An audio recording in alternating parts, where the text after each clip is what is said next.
అక్కడ ఉన్నటువంటి గోపకాంతలందరూ వచ్చి ఆ బాలకృష్ణుడు చేసినటువంటి చేష్టితముల పట్ల తల్లి యశోదాదేవికి అనేకమైనటువంటి నేరారోపణలు చేసి చెప్పారు.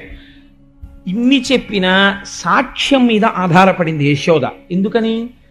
ఉదయం నుంచి నా కొడుకు నా దగ్గరే ఉన్నాడు, ఇన్ని ఇళ్లల్లో తిరిగి ఇన్ని పనులు ఎలా చేస్తాడు, పైగా పాపం చూడండి ఎంత అమాయకంగా పడుకున్నాడో నా ఊళ్ళో, అందుకని కృష్ణుడు ఏ దోషము చెయ్యలేదు అని ఆవిడ ఒక తీర్మానం చేసింది.